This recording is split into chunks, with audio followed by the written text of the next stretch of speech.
This story I think everyone's going to be able to engage very well with because it's a little bit interesting as I was thinking of playing. I'm going to sit down here, Luca. Come sit.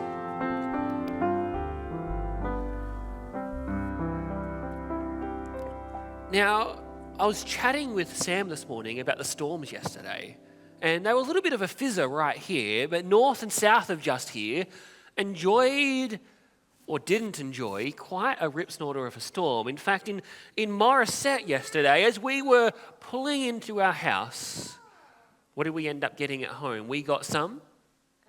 Yeah, we got some hail, didn't we? We got some hail, and Luca was in the car, and just as we pulled in, everything seemed to go crazy. And it reminded me of an experience I had coming on now 16 or 17 years ago.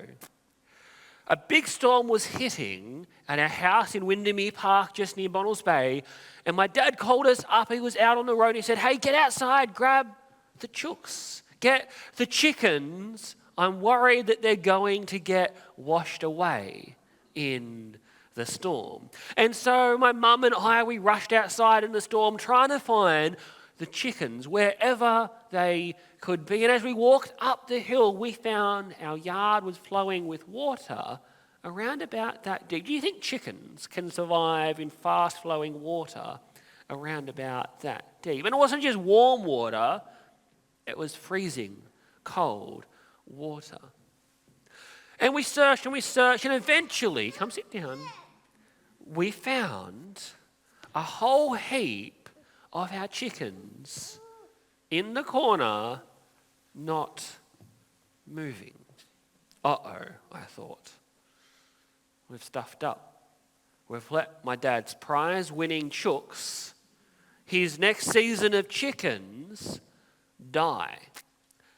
And so we picked them up, and we put them in the box, and we brought them inside, and Mum called Dad, and we said, Dad, bad news. All your chickens are dead.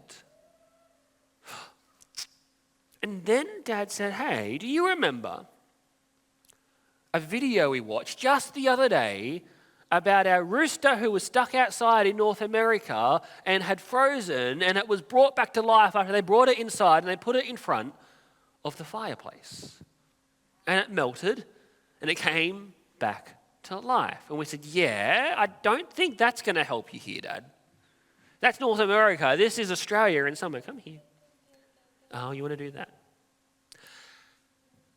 So what we did is we put them in a box in the bathroom, and we got out the hairdryer. And we went, "All right, Dad, here goes nothing.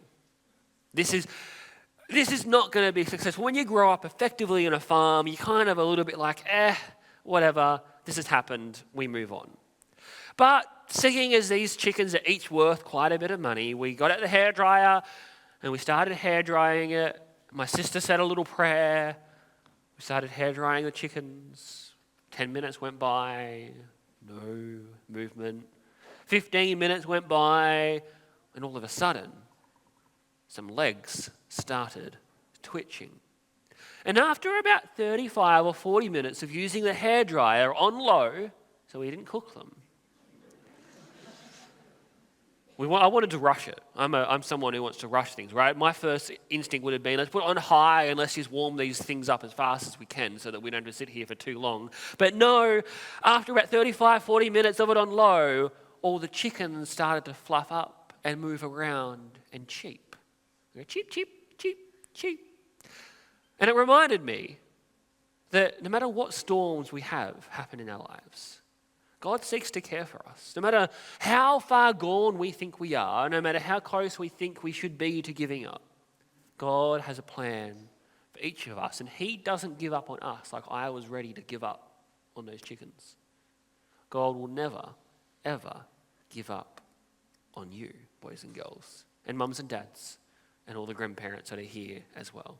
Thank you for listening to the story. You can all go back to your seat, and I encourage you to listen for the sermon for just how long Daniel had to pray for.